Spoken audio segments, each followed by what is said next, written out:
नमस्कार. महाविकास आघाडीला त्यांची हार निश्चित आहे याची खात्री आहे आणि म्हणूनच त्यांना निवडणुकांची भीती वाटते.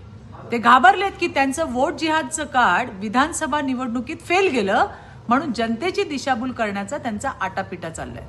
जर मतदार याद्यांमध्ये गोंधळ आहे तर तो गेल्या 25 वर्षांचा आहे. म्हणजेच त्यांनी सत्तेत असताना काहीच केलं नाही हे स्पष्ट होतंय. महाराष्ट्रातील अनेक मतदारसंघांमध्ये दुबार नावं आणि गोंधळ असल्याचे आकडे हे त्यांच्या काळातलेच आहेत. त्या यादीवर ही मंडळी वर्षानुवर्ष जिंकत आली. मग आजच हा गोंधळ का घालतायत? लोकसभेत जिंकले तेव्हा विजय साजरा केला ना, पण जेव्हा जेव्हा पराजय होतो तेव्हा कधी ईव्हीएम कधी निवडणूक आयोग यांच्यावरती खापर फोडायला पुढे येतात.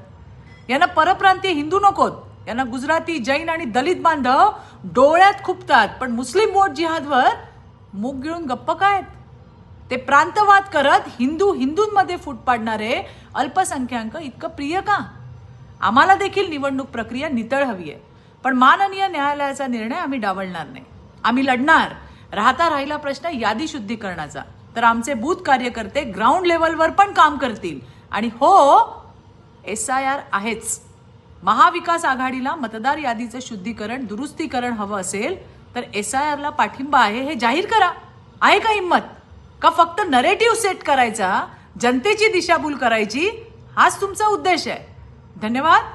जय हिंद, जय महाराष्ट्र.